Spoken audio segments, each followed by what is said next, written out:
श्रीराम. सगळ्यांचं आज गीता गर्भसंस्कार या एक आगळ्या वेगळ्या कार्यक्रमासाठी सहर्ष स्वागत. सगळ्यांची आपण ओळख करून घेतलेलीच आहे, तर उद्देश आधी स्पष्ट करते. आपल्याकडे आपल्या हिंदू संस्कृतीमध्ये 16 संस्कारांचं महत्त्व आहे. म्हणजे गर्भाधान संस्कारापासून अगदी अंतिम संस्कारापर्यंत सगळ्या आपल्या जीवनात ज्या ज्या काही महत्त्वाच्या घटना घडतात, तर त्या सगळ्या 16 संस्कारांतर्गत आपण म्हणजे संस्कार म्हणून त्या करतो आणि त्याला सगळ्याला देव ब्राह्मणांची साक्ष पण देतो. कधी अग्नीची पण साक्ष असते. म्हणजे विवाह विधी, मौंजी बंधन हे तर अग्नीच्या साक्षीने होतं. म्हणजे जे जे सगळं पवित्र ते ह्या सगळ्या संस्कारांमध्ये आपण धरतो. आणि आपला हा हिंदू धर्म हा सनातन धर्म आहे.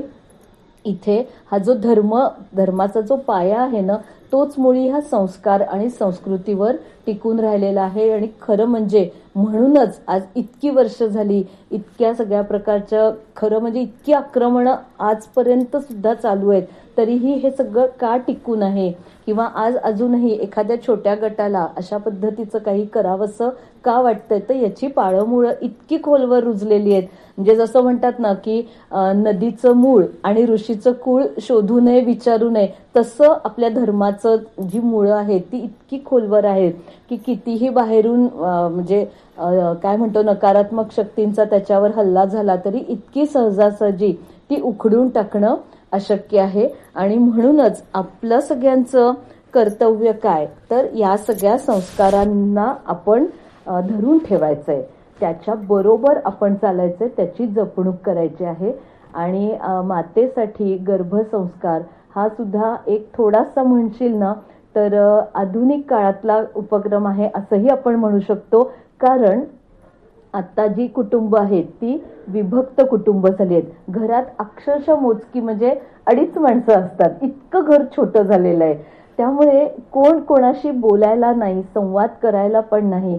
पूर्वीच्या काळी जसे 20-20, 25-25 माणसांची कुटुंब, कधी हाताखाली छोटी छोटी मुलं शिकून मोठी व्हायची आणि ती पुढे संसाराला कधी लागायची घरातल्यांना सुद्धा कळायचं नाही. असं बसून वेगळे संस्कार वगैरे हा काहीही त्यावेळेला भागच नव्हता. पण आता ह्या सगळ्या गोष्टी जाणीवपूर्ण करण्याची वेळ आलेली आहे. आणि कुणीतरी करावं का, आपण का नाही करू? मग कोणीतरी म्हणजे तो येईल, ती येईल, ते करतील, ते बघतील, तसं नाही, आपण पाऊल टाकलं पाहिजे. असा सगळा विचार करून मी एक हा नवा उपक्रम सुरू केलाय. आणि या माझ्या गटाला मी सप्त मातृका असं नाव दिलेलं आहे. तर सप्त म्हणजे 7 आणि मातृका म्हणजे माता शक्ती. तर आता आज आम्ही अगदी खूप योगायोगाने 7 जणी आहोत. असं नाही होऊ शकत प्रत्येक वेळेला, कोणीतरी बदलतं, एखादी कमी येऊ शकते, एखादी जास्त. पण 7 म्हणजे सप्त मातृका घेण्यामागचा उद्देश तोही सांगते. ह्या सगळ्या 7 शक्ती आहेत. मातृका म्हणजे माता समान. आणि भगवान शंकरांचं जेव्हा अंधकासूर नावाच्या राक्षसाबरोबर युद्ध झालं होतं, तर त्या युद्धात त्यांना एक असा क्षण येऊन ठेपला की आता कोणाची तरी मदतीची गरज होती. आणि त्यांनी देवी योगेश्वरीला आवाहन केलेलं होतं. आणि देवी योगेश्वरीने आपल्या 7 शक्तींना तिथे आमंत्रित केलं आणि त्यांच्या मदतीने हे युद्ध जिंकलेलं आहे. त्या ह्या 7 शक्ती आहेत. तर त्या शक्तींची नावं पण सांगते. ब्रह्माणी, कात्यायनी, चामुंडा, नंतर कौमारी, इंद्राणी, नंतर अजून कुठल्या राहिल्या 2, बरं आठवल्या की सांगते. तर अशा ह्या 7 देवी आहेत. आणि ह्या प्रत्येकीचं काहीतरी वैशिष्ट्य आहे. कारण प्रत्येकाचं ना स्वतःचा एक स्वभाव असतो किंवा स्वतःची प्रत्येकाची एक वेगळी शक्ती असते. आपल्याकडे ना सगळ्या संख्यांना महत्व आहे बघ. आपल्या हिंदू धर्मामध्ये 1 आकड्याचं महत्व आहे, 2 आकड्याचं महत्व आहे, 3 असं 7चं सुद्धा महत्व आहे. आणि सप्त पाताळ आहेत किंवा सप्त वसू आहेत, असं भरपूर आहेत. तर तसं ह्या 7 शक्तींनी मिळून हे युद्ध जिंकून दिलं, म्हणून या महत्वाच्या. आणि मातृका शक्ती, तर आता या सगळ्या माता आहेत बरोबर. आणि आता ऍट प्रेझेंट या सगळ्या आजी झालेल्या आहेत. तर यांना माझ्या बरोबर खरं तर मी एकटी पण हा कार्यक्रम करू शकते. आणि आम्ही विचार करून मी याची रूपरेषा ठरवली. पूर्ण 18 अध्याय यायचं आणि 3 तास बसून म्हणायचं, तर ते ना प्रॅक्टिकली शक्य होत नाही. आज घरातली परिस्थिती बघितली तर आता तुम्ही दोघीच करणाऱ्या, आज आता सुट्टीचा वार आहे तर हा घरात आहे त्यामुळे ठीक आहे, पण अदरवाईज कॉलवर इतके बिझी राहतात, नाही म्हणजे शब्द देऊन सुद्धा वेळ पाळू शकत नाही. मग तुम्ही दोघी म्हटलं 5 माणसं घरी यायची तरी किती अशक्य होतं ना करणं. म्हणून मी 18 अध्यायाचं कमी केलं आणि पण काहीतरी तो म्हटलं पाहिजे म्हणून 6 अध्याय म्हणजे 18चा 1/3 भाग घेतला मी. आणि माझं वैयक्तिक त्याच्यामध्ये खूप म्हणजे अनुभव आहेत की नुसतंच आलं 3 तास धडा धडा धडा धडा 1 ते 18 अध्याय म्हटले, वा ताईंचं पाठ आहे वगैरे, ह्या कौतुकासाठी मी जातच नाहीये. तो काय बघून म्हणेल न बघता म्हणेल, त्याच्याने तुम्हाला किती फायदा होणार आहे हा भाग महत्वाचा आहे. आणि त्या 3 तासात तुमची दमणूक मला नाही झेपत की किती तयारी करावी लागते वगैरे ह्या सगळ्या. आणि हे जर जास्त वाढीव झालं तर तुम्ही ना पुढच्यांना सांगणारच नाही की हा असा काही कार्यक्रम असतो. मी हाही त्याच्यात स्वार्थ बघते, कारण ही खरी गोष्ट आहे ना. नको बाबा ते 3 तास बसणार, म्हणणार आल्यावर चहापाणी नंतरचं खाणं पिणं तुला झेपणार आहे का, सोडून दे नाद, असं नकोय व्हायला. करता आलं पाहिजे, असं छोटं काहीतरी घेतलं पाहिजे, मुख्य तुला बसवलं पाहिजे इथे. आता आम्ही हे तुलसीपत्र सुद्धा व्हायला सांगतो, हे आम्ही मोठ्या ठिकाणी पण घेतो. जेव्हा 18 अध्याय घेतो तेव्हाही ते घेण्यामागचा उद्देश पण हाच आहे की एकदा सांगून ठेवलेले ओळीने प्रत्येकाचं लक्ष पाहिजे. जागृत अवस्था जी आज समाजासाठी आपल्याला खूप गरजेची आहे. आज आता समजा पहिल्या अध्यायाला यांनी तुळस वाहिली तर त्यांना माहिती पाहिजे ना की आता दुसऱ्या अध्यायाच्या वेळेला मी उठून व्हायचे, त्यांचं लक्ष पाहिजे की शेवटचा श्लोक आला की आपल्याला उठायचंय, तुळसी दल व्हायचंय, म्हणजे नुसतंच मी माझं याच्यातून बाहेर पडायचंय. आलं लक्षात? ही जागृत अवस्था. मी माझं किती छान म्हटलं, किती लक्षपूर्वक म्हटलं, अगदी मांडी सुद्धा हलवली नाही, या मीतून पण मला बाहेर पडायचंय, मला बाकीच्याही गोष्टी सगळ्या बघायच्या आहेत. ही जागृत अवस्था, याच्यासाठी ते तुळसी दल. मग ती उठबस सुद्धा तुला झेपली पाहिजे, असा मी सगळ्यात त्या तिचा विचार केला आणि थोडंसं अध्यायांचं हे संख्या कमी केली. आणि अजून आता ह्या सगळ्या आजींना घेऊन यायचा उद्देश तोही आधी स्पष्ट करते. एकतर आपल्याकडे ना आशीर्वाद हा खूप महत्वाचा मानतो. आशीर्वाद सुद्धा कोणाचा मिळावा तर आशीर्वाद देणारा सुद्धा ना जो स्वतः आधी तृप्त असतो ना तो दुसऱ्याला आशीर्वाद देऊ शकतो. माझ्याकडे 100 गोष्टी कमी आहेत तर माझ्याकडून ना दुसऱ्यासाठी सुद्धा चांगले 2 शब्द बाहेर पडणं कठीण होतं, कारण मी माझ्या स्वमध्ये असते ना की हे नाहीये ते नाहीये, असंच झालं आमचं तसंच झालं, बघा ना आमचं हे, याच्यातच मी. पण आशीर्वाद कोण देऊ शकतं? भरल्या मनाने, तृप्त मनाने, तर ज्यांचं सगळं परिपूर्ण झालंय. त्यामुळे या सगळ्या आमच्या छान आजी आहेत, गोड आजी आहेत आणि ह्या सगळ्यांनी ना संसार असा परिपूर्ण त्यांचा अनुभवलाय. एकच जरी असलं, पूर्वी 20-20 नातवंड असायची ग आजींना, पण आता ना एक असतं, असे नका. एक नातवंडाचं सुख काय असतं हे त्यांनी अनुभवलंय. त्या नातवंडाबरोबर, म्हणजे मला हे बोलताना सुद्धा खरं काटा आला, त्या नातवंडाबरोबर न एकाच या जन्मी जणू फिरूनी पुन्हा जन्मे नमी, हा अनुभव त्यांनी घेतलेला आहे. आणि हे सगळं कोण करू शकतं तर एक माता, मातेची जी शक्ती आहे ना तीच हे सगळं करू शकते. त्यामुळे त्यांचा आशीर्वाद तुला मिळणं हे खूप महत्वाचं आहे. आणि कोणालाही आम्हाला तू माहित पण नव्हती, हा आता बाय चान्स ह्या दोघींना तू माहित होती, आम्हाला चेहराही तुझा माहिती नाही, आम्ही काही आग्रह केला नाही की तिचा एक फोटो दाखवा वगैरे काही नाही. म्हणजे एखादी अशी अनोळखी व्यक्ती आपल्यासाठी एवढ्या लांबून वेळ काढून येते, हाच तर मोठा संस्कार आहे. संस्कार म्हणजे अजून काय असतं? कोण आज कोणाकडे जायला मागतंय? तू म्हणजे नातेवाईक वगैरे सगळं किती, म्हणजे सगळ्यांनी सगळ्या प्रकारचे अनुभव घेतले, किती तेवढ्या पुरते येतात. आणि आज असं एक अनोळखी 6-7 जणी वेळात वेळ काढून आज आपल्यासाठी आल्यात. म्हणजे तुला आज त्यांनी काय दिलं तर भरपूर आशीर्वाद. आता त्या येताना एक जण ठरवून, कोणी खाऊ घेऊन येतं, कोणी ओटी घेऊन येतं, कोणी गजरा घेऊन येतं, तो सगळा त्यांचा भाग आहे. मी काहीच आणत नाही, मी फक्त हा ज्ञानामृत म्हणजे एवढाच खाऊ देते. पण हे सुद्धा त्या सगळ्या मनापासून आणि तृप्त, म्हणजे आणि त्यांची भावना कशी, तुमच्याकडून तर त्यांना काही मिळावं ही भावना नाही, अपेक्षा नाही, त्या पूर्ण निरपेक्ष आहेत. त्यांनी जे सुख अनुभवलंय ते आता पुढे तुम्हाला मिळावं. तुमचं घर पण हसरं, आनंदी, खेळकर असावं. आणि शेवटी सृष्टीचं चक्र पुढे जायला हवंय ना, त्यामुळे तो आशीर्वाद पण नितांत गरजेचा आहे. त्या सुखात तुमचं घर न्हाऊन निघावं एवढी एकच त्यांची फक्त सदिच्छा सद्भावना आहे, म्हणून मी त्यांना बरोबर घेऊन येते. असं सगळेच म्हणजे आता गुरुजींना बोलवून आपण करतो कार्यक्रम, ते एकटे येतात, सगळं त्यांचा 1 तास 1.5 तास म्हणतात जातात. तसं नाहीये ना मला करायचंय. मला ना त्या प्रत्येकीच्या पण सद्भावना तुझ्यापर्यंत पोहोचाव्यात, आणि त्या अनुभवलेल्या आहेत ना त्यांनी, त्या की काय असतं ते, जे काही छान असतं ते सगळं तुम्हालाही मिळावं, ते आशीर्वाद मिळावे, हा एक सगळा ह्या. आणि मग हेच तर संस्कार आहेत. आता आपण डोहाळ जेवण का करतो, तर केवळ आनंदाचा क्षण असतो तो. मग हौसेनी सासरचं, माहेरचं, बागेतलं, झाडातलं, आणि कुठलं चंद्राच्या इथलं, चांदण्यातलं, हे सगळं तरी काय आहे आपल्याकडे, तर आपली म्हणजे मानवी जी समाज जो असतो, तर तो आनंद घेण्यासाठी खूप आसुसलेला आहे. कारण आनंद हे योगाच्या ह्याच्यातलं सुद्धा परमोच्च स्थान आहे. सगळं काही ते केवळ आनंदासाठी. मग आनंदासाठी आपण विचार करून हे असे छोटे छोटे सोहळे केलेले आहेत, आणि की त्यानिमित्ताने 4 लोक येतात जातात, खाऊ पिऊ ओटी भरणं, आणि ती जी असते म्हणजे गरोदर माता, तर तिचा तेवढा एक दिवस तर नक्कीच छान जातो, आणि त्या आठवणी पुढचेही दिवस छान जातात. तिला न पुढे येणाऱ्या कष्टांची, त्या सगळ्यातून तिचा मनावरचा ताण थोडासा हलका व्हावा, हा पण त्या डोहाळ जेवणामागे एक उद्देश आहे ना.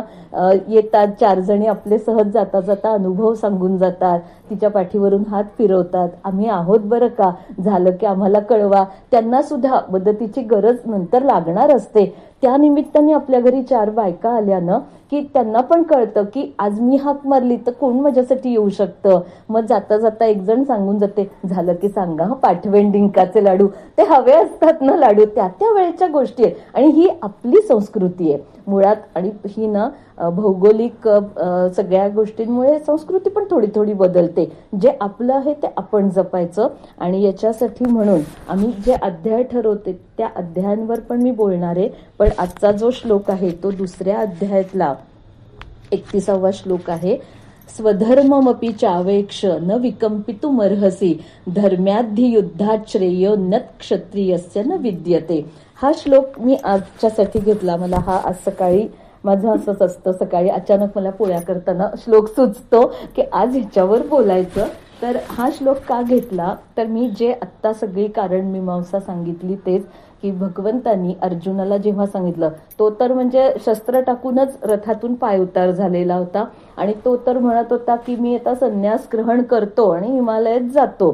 त्यावेळेला भगवंतांनी सांगितलेलं आहे की स्वधर्ममपि, काय आहे तुझा स्वधर्म, काय आहे, तर तू क्षत्रिय आहेस. मग क्षत्रिय आहेस तर तू काय केलं पाहिजेस, तू संन्यास ग्रहण करायचंय का, नाही. तर तू काय केलं पाहिजे, आत्ता जे समोर युद्ध उभं राहिलंय हे यशस्वीपणे तुला लढायचंय.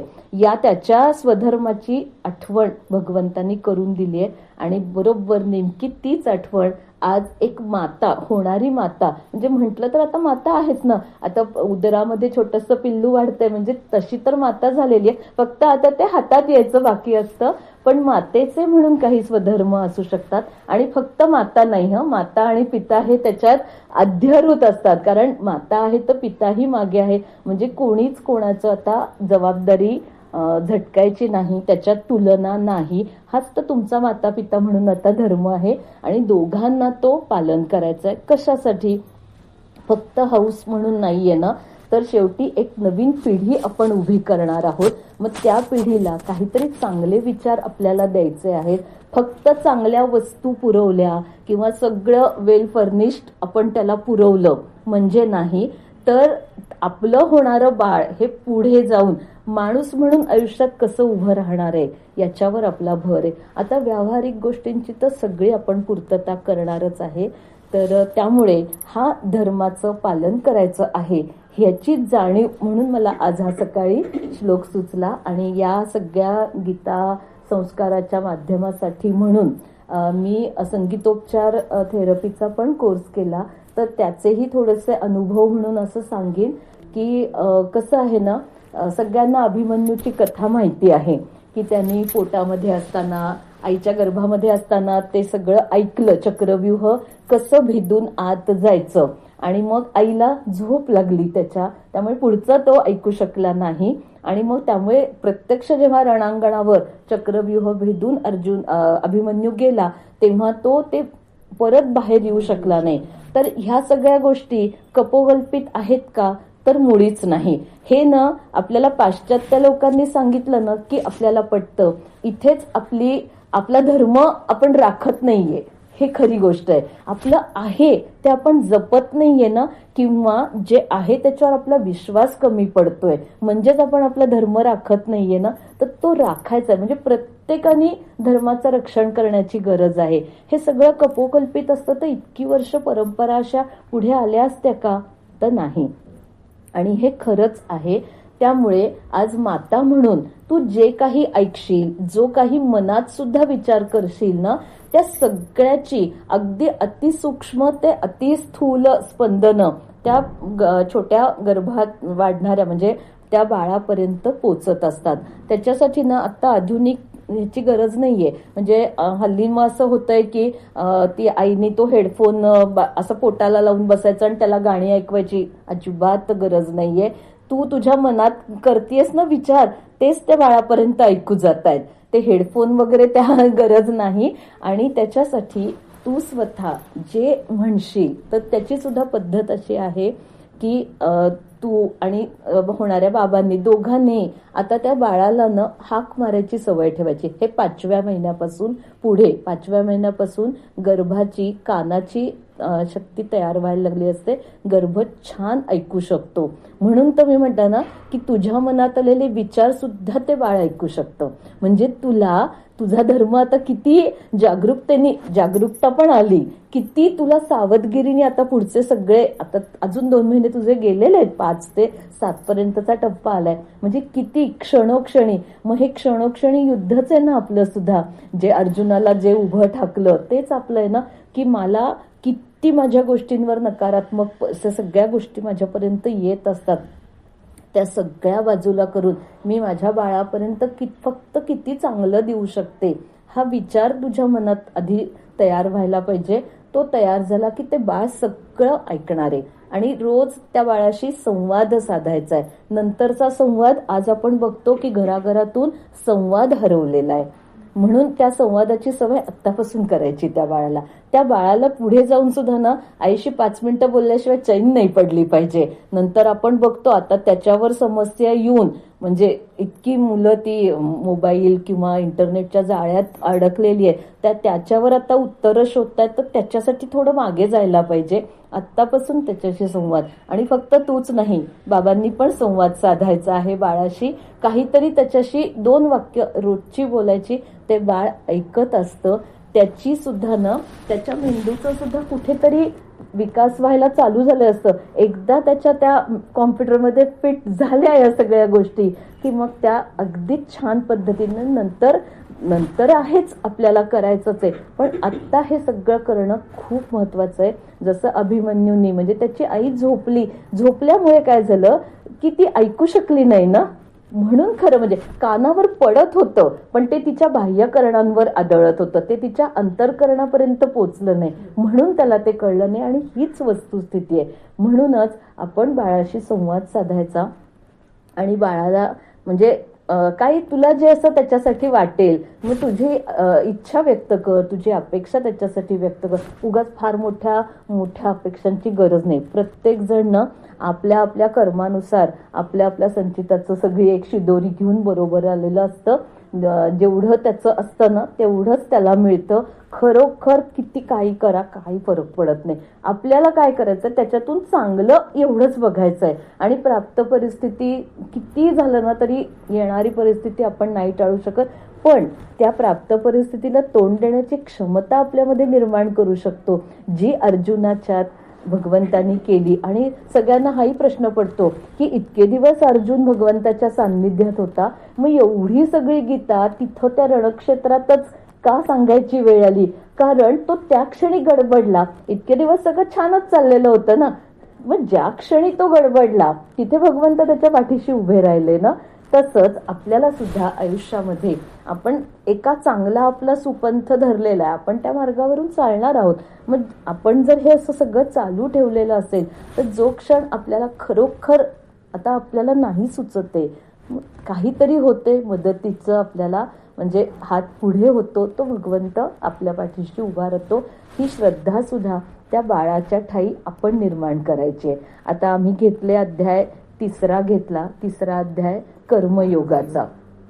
कर्म, आत्ता जे मी म्हटलं की जे आपलं या जन्मीचं कर्म असतं, तर त्या सगळ्या कर्मांची फलं आत्ताच्या आत्ता मिळतील असं नाही.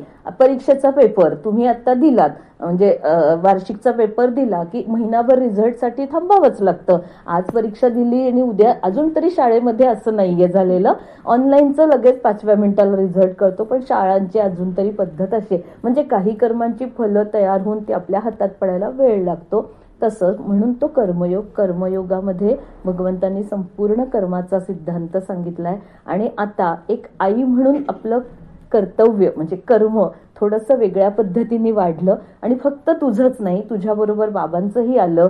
सगळं आपल्या दैनंदिन व्यवहारांमध्ये आता हे नवीन आलेल्या सदस्याला त्याच्या सामावून घेऊन सगळं आपल्याला पुन्हा व्यवहार बसवायचे. आणि आजी म्हणून त्यांना सुद्धा, म्हणजे आधी सुनेशी जमवून घेता घेता मुलगा एकीकडे, सून एकीकडे, आणि आता आलेलं ते दुधावरची साय असते ना, मग ती जपता जपता बाकीच्यांची, म्हणजे सून मुलाची पण मनं आपल्याला दुखवायची नाहीये. शेवटी ते बाळ त्यांचं आहे. तुम्ही प्रेम जेवढं कराल तेवढं हवंय, पण कुठे थांबायचं हे सुद्धा त्यांना ठरवता आलं पाहिजे. हे त्यांचं कर्म आहे ना. अशी प्रत्येकाची कर्तव्य, कर्म, आणि हा स्वधर्म आहे ना. प्रेम अगदी लुटून लुटून करायचंय, पण थांबायची वेळ आली की थांबताही आलं पाहिजे. एक क्षण असतो, निर्णय शेवटी आईबाबांनी घ्यायचा असतो. घेऊ द्या त्यांना, त्यांचं चुकत नाही ना एवढंच, आणि त्यांचं नाही चुकणार. त्यांना जर त्या आजीनी त्यावेळेला तसे संस्कार लहानपणी केलेले असतील, नाही चुकणार, घेतात. आणि शेवटी ठेच खाल्ल्याशिवाय कोणी शहाणा पण होत नाही. काही गोष्टी सोडून पण द्यायच्या, प्रत्येक गोष्टीत अधिक्षेप करायला जायचं नाही. ही कर्तव्याची जाणीव प्रत्येकाला व्हावी म्हणून तिसरा अध्याय घेतला. आणि पाचवा अध्याय म्हणजे कर्मसन्यास. अरे असं नाव आलं की असं वाटतं आता कर्म सांगितलं आणि आता संन्यास म्हणजे काय, तर तसं नाहीये. संन्यास याचा अर्थ की जाणीवपूर्वक समजून उमजून ते कर्म करणं, म्हणजे तो संन्यास. म्हणजे त्याच्या उलट जास्ती जवळ जायचंय.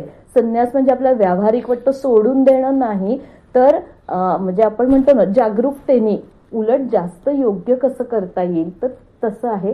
बाकी त्या अध्यायाचं महत्व किंवा त्याचा अर्थ वेगळा आहे. मी फक्त आपल्याला जेवढं अपेक्षित आहे तेवढं घेतेय. 9वा अध्याय घेतला, राजविद्या राजगुह्य योग. हा माऊलींचा विशेष लाडका अध्याय आहे म्हणून मी तो घेतला. आणि यावेळेला मला वाटतं मी 9वा अध्याय या सगळ्या ह्याच्यात मी पहिल्यांदा घेतला का, आणि योगायोगाने असं झालं की वैष्णव आहात तर, म्हणजे माऊलींनी वैष्णव धर्म, भागवत धर्माचीच पताका रोवलेली आहे. हे असे योगायोग पण जुळून येतात. हे आशीर्वाद असतात की कुठेतरी त्यांचं अधिष्ठान असावं. कारण माऊलींनी सुद्धा आपण बघतो की काय कुठल्या एवढ्याशा लहान वयात काय केवढं त्यांनी कर्म करून दाखवले, आणि हे सगळं त्यांचं पूर्वसंचित पण आहे. एवढाच कालावधीत काय आई वडिलांचा सहवास लाभला, त्याच्यात त्यांच्यावर किती उत्तम प्रकारचे संस्कार झाले, आणि त्या संस्काराचं फलित आपण बघतोय आज. तर असंच आपलं बाळ पण छान व्हावं ही आपण सदिच्छा व्यक्त करायची. त्यामुळे तो अध्याय घेतला. 12वा अध्याय घेतला भक्ती योगाचा. तर अशी माझी इच्छा आहे की हा अध्याय आता इथून पुढे मी तुला ऑडिओ पाठवेन माझा, तर पण तो तू ऐक, पण त्यातला किमान एक श्लोक तरी तू स्वतः म्हण. तुला जसा येईल तसं म्हण. माझा आधी ऐकून ऐकून प्रयत्न कर. तो एकच म्हण, तो तुझ्या बाळासाठी खूप महत्वाचा आहे. तू स्वतः म्हणावंस म्हणून 12वा अध्याय भक्ती योगाचा आहे. अतिशय सुंदर असा तो अध्याय, आणि सर्वसामान्यपणे शाळेत असताना लहानपणी तो अध्याय शिकवला जातो, म्हणजे दुसरीतच शिकवलेला असतो, म्हणजे तो म्हणू शकतो. पण तू एक श्लोक म्हणायचा आहेस, आणि उगाच न तुझ्या सगळ्या व्यस्त सगळ्या व्यवहारांमध्ये असं खूप नव्या गोष्टी बसवायला जाऊ नको, जेणेकरून तुझी खूप ओढाताण होईल. असं काहीही करायचं नाही. म्हणून मी तुला फक्त एकच श्लोक सांगितलाय, पण तो तू म्हण. पुस्तक उघड, ऐक जरा, एकदा दोनदा कसा म्हटलाय काय, आणि तू जसा म्हणशील तसा. तुझी परीक्षा घ्यायला तिथे कोणीही येणार नाहीये, त्यामुळे त्याचं दडपण घेऊ नको. अरे बापरे, माझं चुकलं वाटतं, ताईंचं काहीतरी वेगळंच म्हणतायत. अजिबात नाही. दडपण विरहित आता सगळं करायचं. करायला तर सगळंच लागणार आहे, हा त्याच्यामध्ये भाव. नंतर आम्ही घेतला तो 13वा अध्याय घेतला, क्षेत्र क्षेत्रज्ञ विभाग योग. तर आता या अध्यायाचा खूपच अर्थ निराळा आहे. मी तो इथे वळवलाय की कसं, तर ते क्षेत्र म्हणजे आपला हा देह आणि त्याचा क्षेत्रज्ञ म्हणजे भगवंत, अशा अर्थाने त्यांनी ते सगळं अर्जुनाला समजावून सांगितलेलं आहे. मी आता इथे विचार केला की क्षेत्र म्हणजे काय, की आता हे सगळं गर्भावस्था किंवा त्या याच्यात उदरात वाढणारं छोटं बाळ, आणि त्याचा क्षेत्रज्ञ तू आहेस ना स्वतः आता, बरोबर ना. आता सगळं तुझ्या हातात आहे. त्या बाळाला जे ते निरोगी व्हावं म्हणून, त्याचं मानसिक आरोग्य चांगलं व्हावं म्हणून, त्याला संस्कार करण्यासाठी म्हणून, जे म्हणून तुला चांगलं त्याच्यासाठी देता येईल, हे सगळं आता त्याचा क्षेत्रज्ञ तू आहेस. त्यामुळे सगळे निर्णय, आणि फक्त प्रत्येक वेळेला तू म्हणतेय, पण बाबा पण आहे बाळाचा. कारण आता कुठल्याच टप्प्यावर तू एकटी नसणार आहेस, बाबा असणारच आहे बाळाचा. त्यामुळे तुम्हाला त्याचे सगळे निर्णय घ्यायचे, ते चांगलं व्हावं ही सदिच्छा तुम्हाला व्यक्त करायची. त्यासाठी आधी तुमची पण तशी मानसिकता. आणि कसं आहे, प्रत्येकाचं गत आयुष्यातले काही अनुभव वेगळे असू शकतात. काही नकारात्मक गोष्टी असतात, काही कटू असतात, दुःखद घटना असतात. पण आत्ता जरा सगळ्या त्या बाजूला ठेवायच्या, त्या क्षेत्रापर्यंत ते येऊच नाही द्यायच्या आहेत, बरोबर ना ताई. की तिथून ते सगळ्या टप्प्या कुंपण घालून ठेवायचंय, त्याच्या बाहेर राहतील. आता फक्त मला चांगलं जेवढं देता येईल तेवढं द्यायचंय. मग हा निर्णय क्षेत्रज्ञ म्हणून तुम्ही घ्यायचा आहे. तर तो तू नक्की घेशील. आणि 16वा अध्याय आम्ही घेतला तो दैवासुर संपद विभाग योग. तर याच्यामध्ये भगवंतांनी 2 मुख्य गुणांविषयी अर्जुनाला वर्णन करून सांगितलेलं आहे, की एक दैवी गुण आणि एक आसुरी गुण. तर आता हे सगळं ना आपल्यामध्ये प्रत्येकामध्ये ना नाण्याला 2 बाजू असतात. आपण आहोतच ना. आता मी ना तुमच्याशी खूप गोड बोलतेय, पण जर जाता जाता कॅबवाल्याशी माझं काहीतरी झालं की मी कदाचित एवढी शांत, एवढी गोड मी त्याच्याशी, अरे बाबा किती वेळ आम्ही वाट बघतोय, काय तुमच्याकडे साधं तुमचं QR कोड पण नाही, आम्हाला म्हणजे झालं आपलं बदलतं ना. हे बदलणं हे स्वाभाविक आहे. पण तेच त्याच्यात सुद्धा ना एकदा आपलं स्वभावाची बैठक तयार झाली की त्या कॅबवाल्यावर तरी तुम्ही किती चिडचिड करणार. काहीतरी ठरवता आलं पाहिजे ना. आपण बघतो म्हणजे बाहेर जातो हॉटेलमध्ये वगैरे सुद्धा ना असं ते पाण्याचा ग्लास आणून देण्यावरून सुद्धा ना नवीन मुलं असं बघतो आम्ही, त्या मुलावर ना काही काही इतके खेकसतात माहितीये की कसा ग्लास आणलाय, त्या ग्लासात बघ काहीतरी पडलंय किंवा तो ग्लास बघ खराब आहे. म्हणजे अरे इतकं खेकसणं इतकं नाहीये ना. तो अखंड बिचारा तेच करतोय. कोणीतरी ट्रे भरून ठेवतं, तो उचलून भराभरा आलेला असतो. म्हणजे किती ओरडायचं. अरे तो आणून देतोय पाणी म्हणजे काय उपकार नाही म्हणजे तुमच्यावर करत आहे ना. तुम्ही पण बिल भरणार आहात ना. आणि मोठं बिस्लरी पाहिजे, साधं पाहिजे, बोला था ना बिस्लरी चाहिए, तुमने साधा लाया वगैरे करून किती म्हणजे भडका उडतो नव्या पिढीचा. हे सगळं ह्याच्यापासून आत्ता म्हणजे ही आसुरी गुण आहेत ना, हे भडका उडणं हे दिवसेंदिवस ना वाढत चाललंय नव्या पिढीचं. आणि आता ते वाढत चाललंय म्हणून फक्त ताशेरेवरून आपलं काम, आपला धर्म संपत नाही ना. आपला स्वधर्म इथेच की होता होईल तो आपण प्रयत्न करायचा. आणि शेवटी असं आहे ना की प्रयत्न करणं आपल्या हातात आहे.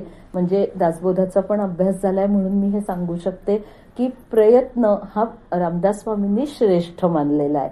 की तुमचं पूर्वसंचित अमुक आहे तमुक आहे, कितीही काही केलं तरी ऐकत नाही, बरोबर आहे, तेही सत्य आहे. पण म्हणून प्रयत्नांची कास मात्र सोडायची नाही. आणि जो प्रयत्न करायला चुकला, काहीच नाही मग आयुष्यात करत राहायचं, अथक करायचं. आणि ते प्रयत्न म्हणजेच आपलं कर्म असतं की कर्म नाही कश्चित क्षणमपि जातु तिष्ठत्य कर्मकृत. एक क्षण सुद्धा आपल्या आयुष्यात असा नाहीये की जो कर्माविनं जाईल. म्हणजे इंटरनल बॉडी मधली सुद्धा अखंड कर्म चालू आहेत ना माझ्या. म्हणून तर मी आज उभी राहतेय ना. मी असं ठरवलं तर म्हणजे आतल्यानी संप पुकारला की आपली रवानगी कुठे होते. त्यामुळे अखंड चालू आहे. मला वाटतंय मी नुसती बसलीये, मला यांना वाटतंय हो मी नुसतीच ऐकतेय, ती बोलतेय, त्यांच्या डोक्यात काहीतरी त्याच्या पुढे विचार चालू झालेत, किंवा कदाचित घड्याळाकडे लक्ष आहे, किंवा आता प्रियाला ह्याच्यावरून काहीतरी आपण एक सल्ला देऊ शकतो असाही त्यांच्या म्हणजे हे सुद्धा विचार, हे सुद्धा त्यांचं कर्म चालू आहे ना. दिसताना असं शांत बसलेलं दिसलं तरी कर्म हे अखंड चालू असतं. मग ते कर्म म्हणजेच प्रयत्न, आणि ते प्रयत्न आपण आपल्याकडून 100% करावे. शेवटी जे आहे त्याला समयासी सादर जावे, तेही करायलाच पाहिजे. पण सदिच्छा आपण कायम व्यक्त कराव्यात. चांगलंच होईल असं कायम धरून चालावं, आणि असं धरून चाललं, एखादा वाईट प्रसंग, कटू प्रसंग आला तर त्याला न सामोरं जायची ताकद पण याच्यामुळे आपल्याला मिळते. म्हणजे एकदम न असं उन्मळून पडण्याची जी अवस्था होते ना काही जणांच्या आयुष्यात, आपण बघतो की एकदम म्हणजे एक दुःख आलं काय की संपलेच, म्हणजे असं नाही व्हायला पाहिजे. प्रत्येकाचं आयुष्य वेगळं वेगळं आहे, त्यामुळे सामोरं जायची ताकद सुद्धा या चांगल्या विचारांमुळे येते. आणि हे सगळे विचार आपल्या बाळाला मिळावेत ही आपण सदिच्छा व्यक्त करायची. पण आता आपलं तुझं आणि बाबांचं कर्तव्य फक्त तेवढंच आहे. फक्त म्हणजे मोठ्या हॉस्पिटलमध्ये नाव घातलंय की सगळं वेल इक्विप वगैरे वगैरे ते व्यवहार झाला. ह्या गोष्टी ह्या कुठल्याही ऑनलाईन मध्ये तुम्हाला मिळणार नाहीत. आणि याचा कोर्स वगैरे असं काही माझ्या म्हणजे नाहीच आहे डोक्यात की असं काहीतरी करू. मला सुचवलं माझ्या मैत्रिणींनी की तू असं कर, म्हटलं नाही, मला घरी जाऊन समोर बसून किती माझं ना वाणीचं कार्य आहे. म्हणजे 6 अध्याय तर कोणी अजून उरलेल्या 7 जणी बोलवल्या तरी त्या म्हणतील. हे जे आहे तेच मला फक्त असं द्यावंसं वाटतं, मनापासून सांगावंसं वाटतं, आणि ते मी नक्कीच केलेलं आहे. तर या सगळ्याचा छान विचार करावा. तुम्हाला सगळ्यांना खूप खूप शुभेच्छा. तुझे माहेरी मला कोण आहे माहिती नाही, आई बाबा जे कोणी असतील त्यांच्यापर्यंत सुद्धा या शुभेच्छा पोचव, कारण पुढचे 2 महिने नंतर त्यांचाही याच्यामध्ये हातभार असणार आहे. म्हणजे त्यांचा एक महत्वाचा रोल असतो. त्यामुळे तू फक्त विचार पोचवून ठेवायचं काम करायचंयस. तुला 12वा अध्याय पाठवते, ऐक, वाच, आणि बाळासाठी आता म्हणजे सगळ्या गोष्टी बाजूला सारायच्या. आता मला उभं राहायचं ते माझ्या बाळासाठी, एवढं लक्षात ठेवायचं आणि त्याप्रमाणे करायचं. सगळं छानच होणार आहे, आणि ते छान होणार आहे म्हटलं की खरंच छान होतं. हा पण अनुभव आहेच आहे.